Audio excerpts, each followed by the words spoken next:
मैं भारत को भारतीयता की मान्यता के आधार पर फिर से खड़ा करना चाहता हूं, उस काम में लगा हूं। तो मालिश के बाद स्नान के लिए भागवत जी कहते हैं कि जो भी चीजें कफ को कम करती हैं वही चीजें स्नान में उपयोग करें। अब मैं आपको बताना चाहता हूं आधुनिक बात, भागवत जी ने तो नहीं कहा, उन्होंने ये कहा कि कफ को कम करें वही चीजें स्नान में उपयोग करें। तो कफ को कम करने वाली सबसे बेहतरीन चीज आपके घर में है चने का आटा। दूसरी बेहतरीन चीज है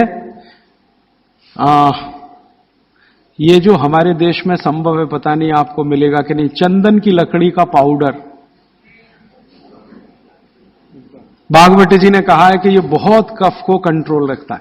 तो चंदन की लकड़ी का पाउडर माने चंदन पाउडर, चने का आटा और मोटा आटा, कोई भी गेहूं का हो, चने का हो, दाल का हो, मोटा आटा।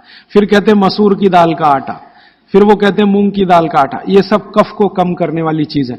तो कहते हैं बच्चों का स्नान इन्हीं से कराएं ताकि कफ कम रहे। मतलब सी बात है, साबुन ना लगाएं, क्योंकि ये जो साबुन है ना ये केमिकल है। केमिकल माने सोडियम हाइड्रोक्साइड, सोडियम हाइड्रोक्साइड माने कास्टिक सोडा। ये कास्टिक सोडा तो कफ को भड़काने वाली चीज है, इसलिए बच्चों को साबुन गलती से भी ना लगाएं। उनको चने के आटे से नहलाएं, मुल्तानी मिट्टी से नहलाएं, चंदन पाउडर से नहलाएं, क्योंकि कफ को कम करने वाली ये सब चीजें हैं। इन चीजों से ही स्नान कराएं। उपटन बना के रखें घर में, उपटन से स्नान कराएं बच्चों को, साबुन गलती से भी नहीं। और साबुन जो गलती से आप लगा रहे हैं और आंख में गया तो सर्वनाश कर सकता है आंख का, क्योंकि आंख कफ के प्रभाव में है और साबुन बहुत तीखा होता है, वो पित्त और वात के प्रभाव की चीजें हैं। तो दुश्मन मिल गए दो एक साथ, साबुन और आंखों का जल, तो तकलीफ करेगा। वैसे भी बच्चे बहुत रोते हैं साबुन आंख में लगे। तो आजकल टीवी में एक विज्ञापन आने लगा है, बिना आंसू निकालने वाला साबुन दुनिया में हो ही नहीं सकता। ये मूर्ख बनाने के तरीके हैं आपको। कोई भी साबुन आंसू ना निकाले ये हो ही नहीं सकता, क्योंकि साबुन है ही पित्त और वात का और आंखें हैं कफ की। लगेगा तो आंखों से आंसू निकलेंगे ही।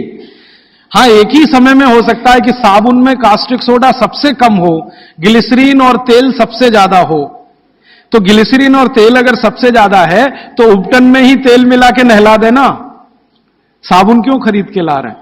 35 रुपए का आता है Johnson and Johnson baby soap, 350 रुपए किलो।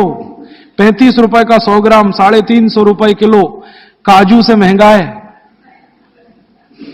काजू 200 रुपए किलो, साबुन 350 रुपए किलो। बादाम से महंगा है, बादाम 300 रुपए किलो, साबुन 350 रुपए किलो। और नहा के जाएगा कहां, पानी में ही जाएगा ना। 350 रुपए किलो की चीज पानी में बाहर है।